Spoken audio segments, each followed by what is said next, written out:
Welcome to the Dudeology Show, where real dudes discuss cool stories, awesome stuff, and killer gear. We're your hosts, the professors of Dudeology. Make sure to check us out, dudeologyshow.com, at Dudeology Show on your socials, or wherever you listen to your favorite podcast.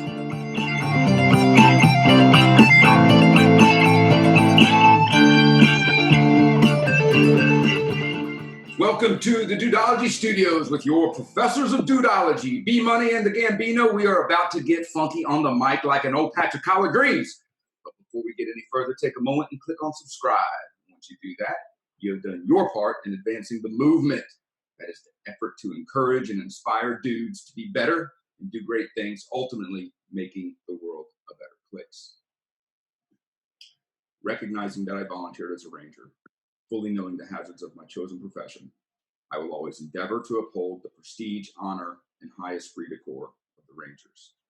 Acknowledging the fact that a Ranger is a more elite soldier who arrives at the cutting edge of battle by land, sea, or air, I accept the fact that as a Ranger, my country expects me to move further, faster, and fight harder than any other soldier.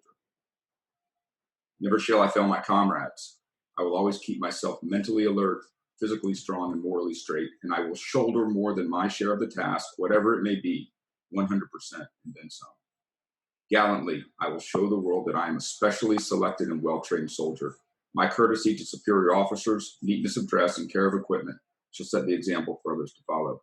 Energetically will I meet the enemies of my country. I shall defeat them on the field of battle, for I am better trained and will fight with all my might. Surrender is not a Ranger word. I will never leave a fallen comrade to fall into the hands of the enemy, and under no circumstances will I embarrass my country. Readily will I display the intestinal fortitude required to fight on to the Ranger objective and complete the mission, though I be the lone survivor.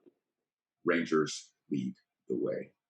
And that is the Ranger Creed from Soldier's Handbook 21-76, better known as the Ranger Handbook. And joining us today to discuss his experience in Ranger School and his new book, Roster Number 50, is retired Master Sergeant Nathan Aguinaga.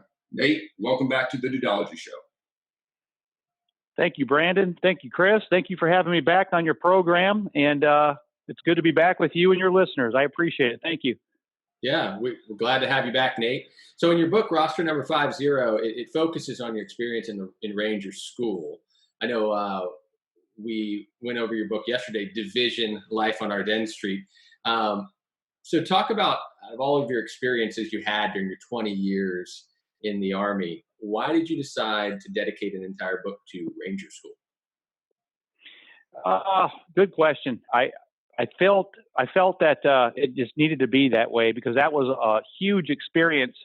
If you read Division, and your listeners that read Division Life on Ardennes Street, the Ranger School was a huge part of that because I was actually tasked and I was actually kind of challenged by my leaders throughout my entire 10 years experience in the 82nd Airborne Division of going to Ranger School. And it's kind of like that in all infantry units, all infantry divisions, where they'll actually just, you're going to go to Ranger School, you're going to do this, you're going to do that.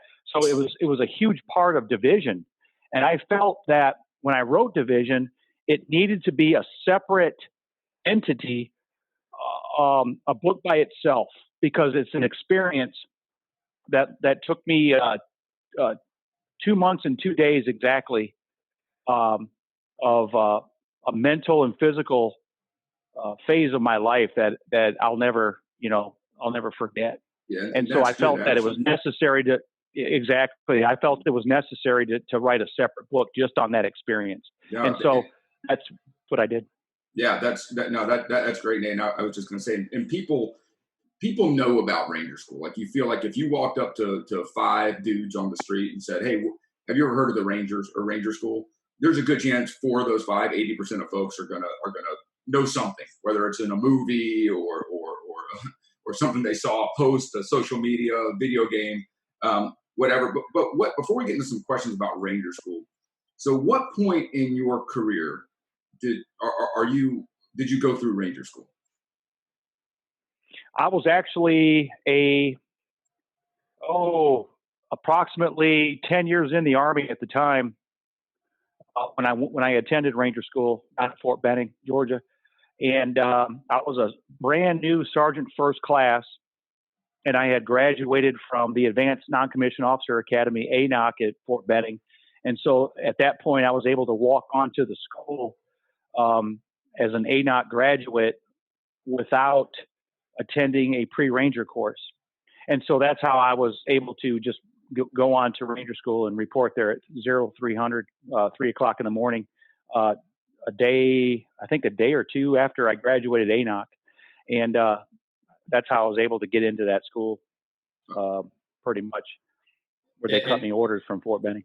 I think for all the young guys out there who are either in the Army or they're planning on going to the Army, they want to know, what did you do to physically prepare for Ranger School? Because I've heard it's brutal, physically and mentally. Yeah. Oh, physically, I'll tell you, when I spent my time, Chris, in ANOC, a lot of my buddies, and I write this in the beginning of the book of roster number 50, I went to the gym every day after class, and a lot of my buddies, they would go to Hooters, or they would go out to dinner and party and stuff, and I was going to the gym, and I would spend 2.5, 3 hours in the gym every day. I do 4.5 miles on the treadmill. Maybe one day I would get crazy and go 5 miles on the treadmill. No air conditioning in there, so I was getting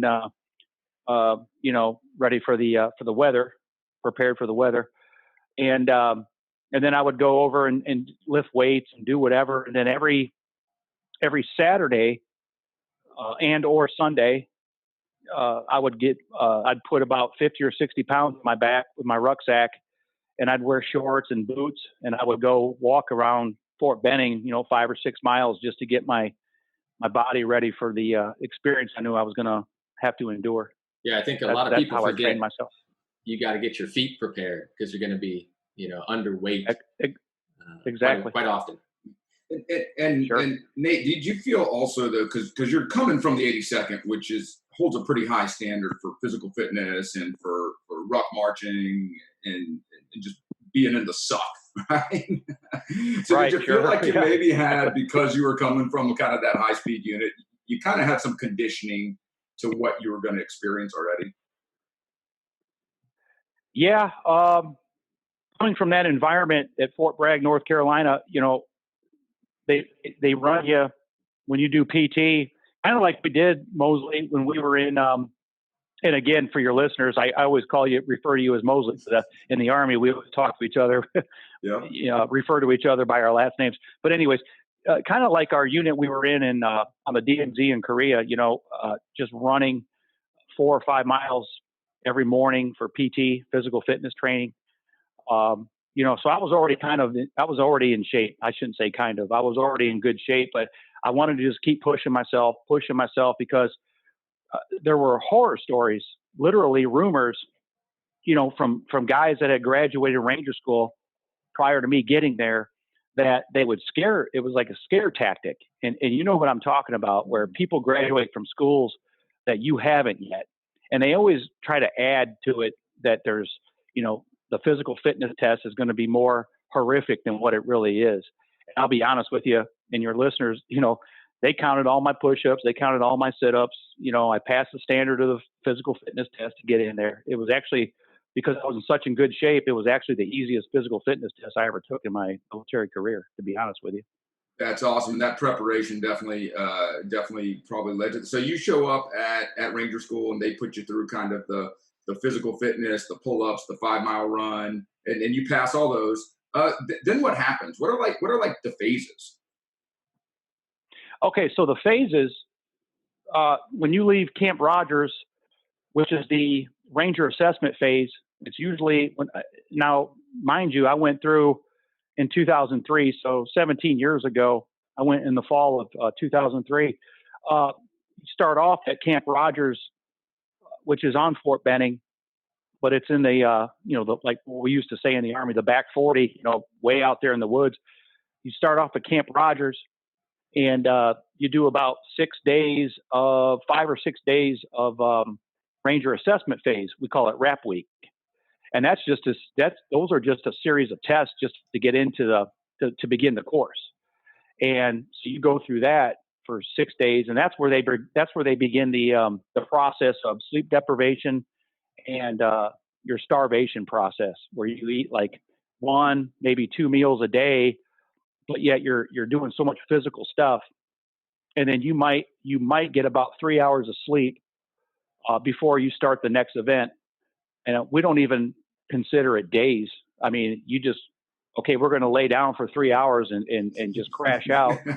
So basically it's like taking a nap, and then you're going to get up and you're going to start the next series of events, And then, so once you finish that, then you go into Darby Phase, which is in the southern portion of Fort Benning. You road march out there 15 miles. You're already carrying all your combat equipment, probably about 80 to 100 pounds on your back. And I'm not exaggerating about that either. Any of your listeners that are listening to this podcast that have been to Ranger School, they'll agree with that totally. I'm not making it up. But anyways, then you finish that portion of Darby Phase, and then you go up to northern Georgia for approximately 15 or 16 days up at Camp Merrill, Dahlonega, Georgia, which is on the southern end of the Appalachian Trail. And that's where you conduct your mountain phase training, and then, which is pretty brutal. I mean, it's all brutal. I mean, that's where you're learning how to and then from there, tie knots and rappel and do all that stuff. That's when you do all your rappelling, tying knots, and then you go through 10 days straight without a break of combat operations, which is basically a pretty brutal field exercise in the mountains. You're force on force fighting against an enemy. And then from there, you parachute into the panhandle of Florida. And then you conduct another 15 or 16 days in that environment, where you conduct your swamp and jungle training, is what they call it. And that's very brutal. And then your final mission in Ranger School is on what they call Santa Rosa Island, which is in the Gulf of Mexico, probably about 1.5 miles, maybe 2 miles offshore, that you have to paddle to get to on one of them Zodiac boats. And that's where you conduct your final mission in Ranger School. But it's the Zodiac that you have to paddle, right? It doesn't have a little like outboard motor on it like they sell in Costco, huh? Right? No, nothing like that. You got to paddle. Yeah, you got to paddle, and it's at least when I went through the school. Yeah, so you're paddling it, and all your gear is inside for your little squad. Like you just pack all your gear. Yes, sir. You put your rucksacks in the center. You line up 2 rows of rucksacks in the center, and everybody sits on the edge of the boat, and you got one leg in the water, one leg in the boat, and then you just paddle until you get to your location. And it's pretty brutal, man. You get smoked. You're like, geez, when are we going to get there, man? So going back to each of these phases, tell me about, is it pass or fail? I've heard that there are guys they call recycles or rollbacks. Tell me about, how you pass or if you fail one of these phases, what happens? And then, did you fail any of these phases? Well, Chris, I had the potential to fail because I was recycled, or no, I'm sorry. Let me back up that. I was actually boarded, what they call, you go to a board where they actually question you. And then from that board, you may or may not be recycled in that phase. And so that happened to me twice in Ranger School, once in the mountain phase in Dahlonega and once in Florida. And so to get through each phase, you have to pass 3 different criteria. And the first one is you have to have a good solid 80% or higher peer rating amongst your peers in your squad, which is about 13 Ranger students. And then after that, they evaluate you on whether or not you had spot reports, negative spot reports. So if you got 3 negative spot reports, major minus spot reports is what they call them, like I did in the mountain phase, then you'll get boarded, whether or not you're going to recycle that phase or not, or even get dismissed from the course. And then the final thing you have to pass for each phase is your combat patrol evaluation by the instructors. And that's the most difficult because that's where that's where you get the rumors that you've all heard of, where you're actually starving. Yeah. You'll eat an average of maybe 1 MRE in a 24-hour period, and you're burning. I don't know, for your listeners out there, 1 MRE meal ready to eat contains approximately 3,000 calories, and you're burning 3 or 4 times that on a 24-hour basis. Man. Yeah, and Mosley, you've been there. You know what I'm talking about. I know the sleep deprivation and being starving and everything. Yeah, but yeah, doing it for you said 2 months, so 64 days roughly straight. So let me ask you a question. So you said like getting bored, and that now the spot reports are from the RIs, the ranger instructors that say, hey, good job, ranger student, or you screwed this up, and you said you had the peer kind of evaluations. When you go and you get the negative spot reports, you have to go, and you said you get boarded in this phase. Who is on that board that you're kind of in front of, and I guess defending maybe the tactical decisions you make, or what are you discussing in that process? Okay, so they'll ask you. So what happened was, when I got boarded in mountain phase, and I described this in detail in the book. When I got boarded, it was due to if you have a no-go.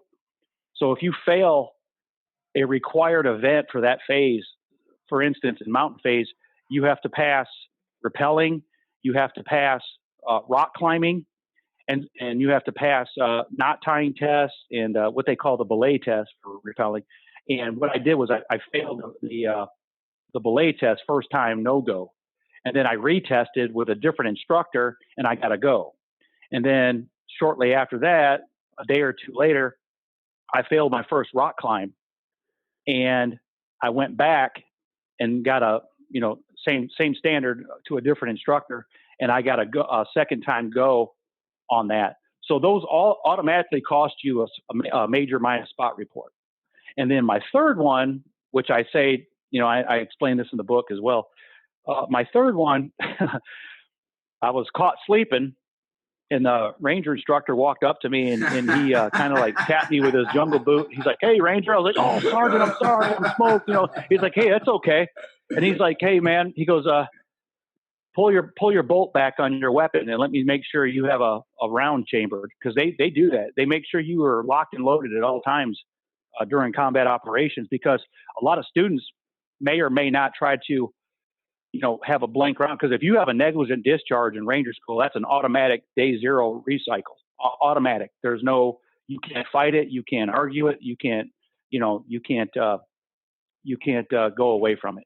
I guess sounds like something that would be so easy. Hey, keep your weapon on safe. But when you're sleep deprived and you're having to focus on all these little details, so it sounded like that board was really about something like rock climbing, mountaineering, which probably most guys, unless you're in the 10th Mountain Division, most infantry guys and airborne guys don't really get a lot of training around. No, you really don't. Type stuff. So you have to learn everything in that phase. And going back to that sleep deprivation and that hunger, food deprivation, calorie deficit. What do you think was the hardest part of Ranger School? Was it that physical side, or was it the mental side? I would honestly, Brandon, it's the combination of both, because I was so scared, because I had 3 major minus spot reports. Going back to what we were just discussed, when I was in patrol base and I was caught sleeping, my weapon was on semi, because I had just got done cleaning my weapon and I didn't put it on safe. I didn't do a proper functions check like they trained us in the military. And so my weapon was on semi, and that's how I got. It wasn't because I was sleeping. That's how I got the 3rd major minus spot report, was because my weapon was on semi. It wasn't on safe. So basically, I could have had a negligent discharge, by just easily squeezing the trigger by accident, Mm-hmm. And if that would have happened, I would have been gone, because I wouldn't have been able to make it through a second time going. Because when you have to recycle first time, you're back to 0 day, you have to retake the physical fitness test and all that. And by that time, I'm halfway through the mountain phase. My body's already deteriorating. I wouldn't even be able to pass the PT test. or Yeah. physical fitness test, Yeah. Did you ever get to that point where you're having like this rhabdomyolysis of your muscles where they're like deteriorating, or these weird things are happening to your body because you're burning, I don't know, 15,000 calories and you're taking in 3,000, right? I mean, that's just like such an over a 2 month period. Did you ever have any of those weird, like, kind of physical, cellulitis or anything? Yeah. That stuff happens to people. Yeah, I had cellulitis in both my knees when I first arrived at Mountain Phase, which is approximately 6 weeks into the course. I already had gotten from Darby Phase from southern Fort Benning. I had gotten cellulitis in both my knees, so I had to be on antibiotics for 10 days because I was scared when the medics check you all the time, and they tell you to take off your boots. They check your feet.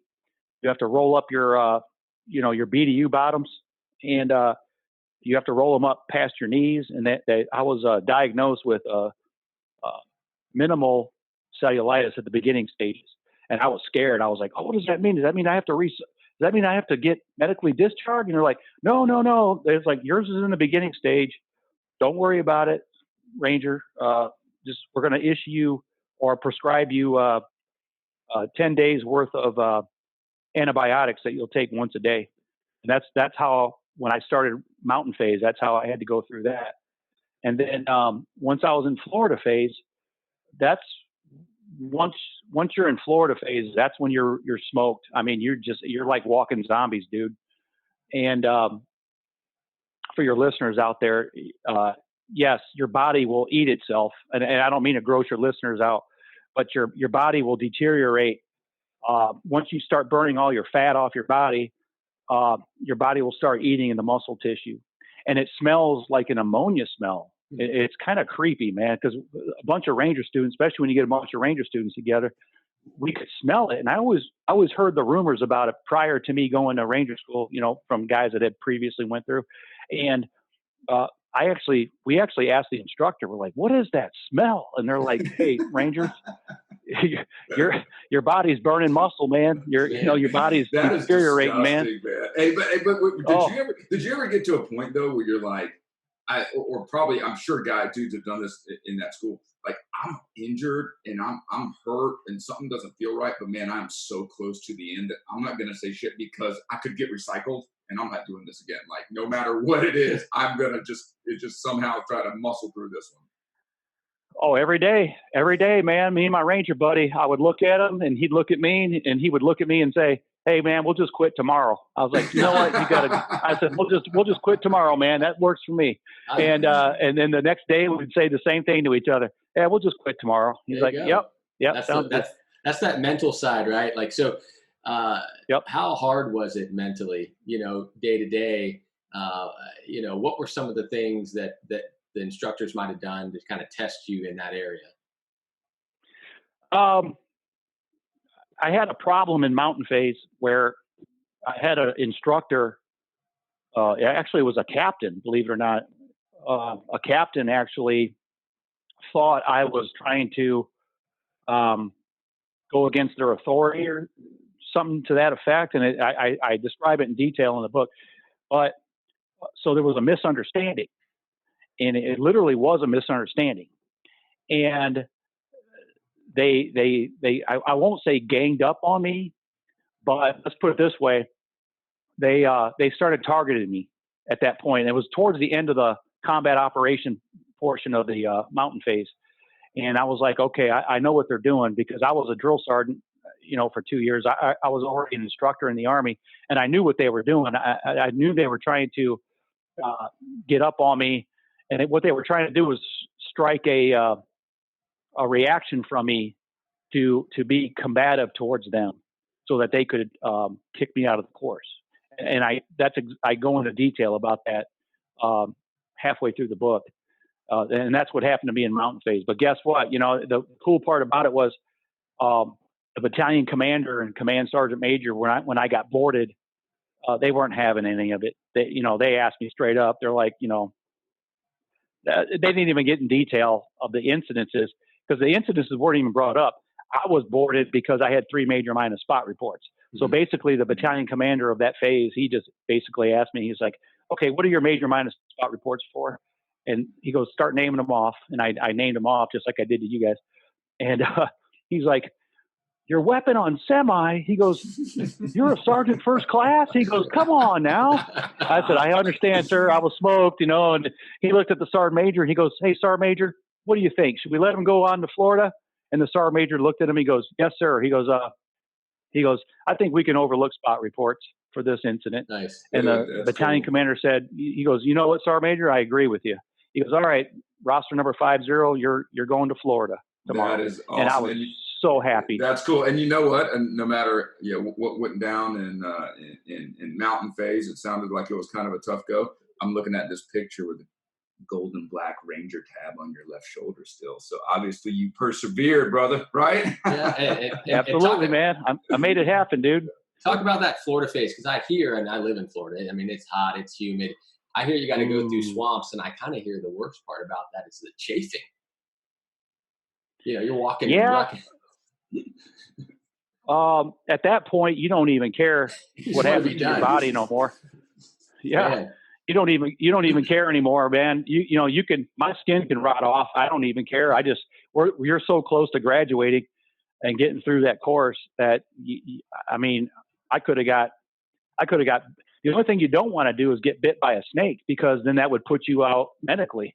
Mm-hmm. You're not even worried about getting poisoned. I mean, you could give, 2 hecks about that. You just don't want to get, you don't want to get medically discharged when you're that close to graduation, Yeah. So, yeah. One of the things. Yeah, we went through them swamps up there, man, and it was chest deep water, man. But, yeah, go ahead, Mo. Oh man, no, man, that's brutal. One of the things that I always thought was cool about Ranger School is, and most people, realize it's not really about what you learn at Ranger School. It's about teaching you how to lead, right? And can you lead under certain conditions? And can you lead troops? And the cool thing, to talk a little bit about kind of no rank, no unit insignia, how that is set up there, so everyone is kind of equal, and some of the leadership tasks that you have to do to complete Ranger School. They immediately strip you of your personal identity. So yes, there's no rank, there's no badges on your uniform, no unit insignia. Everybody is shaved bald, to include the female soldiers that now attend Ranger School. I did a podcast not too long ago where I mentioned, I think it was like 3 years ago, where the first female soldiers went through, were accepted and attended Ranger School, and they also were shaved bald. And I thought that was cool. I said, well, good for them. That's cool that they kept everybody's identity. Everybody had the same standard, Mm-hmm. So yes, I thought that was cool. They strip away your identity, kind of like they do in basic training. When you first arrive in basic, everybody's shaved bald, all the male soldiers, and you're not allowed to show off any individuality, Mm-hmm. so to speak. But yeah, that's how Ranger School is. So everybody goes in the same, and everybody has to maintain the same standard. What's the sort of rate of pass for Ranger School overall? I mean, is it 50%, 20%? Good question, Chris. What it is about 200 students will arrive on 0 day to begin the course. And usually out of a 200, because I had to do the research on this when I wrote the book, when I was doing the manuscript. But out of those 200 students, probably 40% of those will even graduate from the course. And out of that 40%, only 20% will be a first time go, like without being recycled through any of the 3 phases. And I'm proud to say that I was one of those guys that actually made it through first time go. I was part of that 20%. And like I said, I had the potential where I could have been recycled, twice. That's good stuff. And you've been in for a while, so you're pretty tough already at this point. But how much did you lean on some of those guys who were recycled for some of their inside knowledge? They've been through it once before when you were going through. Oh, well, I tell you all the time, because you're not going to make it through that course, any of the 3 phases. You're not going to make it through any of it if you're going to be an individual. It's all teamwork. It's the biggest team event that I've ever been a part of in my entire life, and that's a fact. And I've been in tight platoons. Me and Brandon we're in a tight platoon. But I tell you, going through this course, that's the most camaraderie I think that I've ever had in my life. Not just in my 20 years in the military, but just in my life as a whole. Yeah, you depend on each other big time. And to be honest with you, when I entered Florida phase, they moved me from Alpha Company to Bravo Company because Bravo Company had a lot of recycles already. And because of my rank, the instructors know what your rank is because they have your file. Mm-hmm. And so because I was a sergeant first class already, coming from the 82nd Airborne Division, they put me into a certain platoon that had problems with a lot of lieutenants, believe it or not, a lot of lieutenants that were National Guard and that were being recycled. And so I got an opportunity, and the instructor even told me that. He pulled me to the side. He's like, "Hey, I'm going to put you in here. I'm not removing you from your company, your original company, because you're a problem or anything like that." He goes, "But we need your help. We need you to help push this platoon so these guys can get goes, especially on combat patrols. And we need your knowledge and your experience to help us." And I said, "Yes, Sergeant, we'll do. We'll go. Yep, I'll make it happen." Awesome. That's good action. And so if you could go back, right, having gone through the course right now, and tell yourself one thing or give yourself one piece of advice to pre-Ranger Sergeant Augie, right? Pre-Ranger Sergeant First Class Aguinaga about to go through there. Yep. What was the one thing that you would tell yourself before starting Ranger School? Oh, man, that's a good question. I would probably tell myself, do not underestimate your peers. Don't underestimate them. And what I mean by that, Brandon, is don't underestimate your peers turning on you. Like for instance, I guess my answer is don't play Sergeant First Class, because at that time I just started being Sergeant Augie, like you knew. And I guess I insulted a lot of their mentality, because I was on them. Yeah. And a lot of them were, like I said, officers, they're not just E4s. And so I think the best thing I could do is just be more generous a little bit, lay off, quit playing Sergeant First Class so much. Mm-hmm. But, it was already, at that point, I was already 10 or 11 years into the Army, and I already had that mentality of just,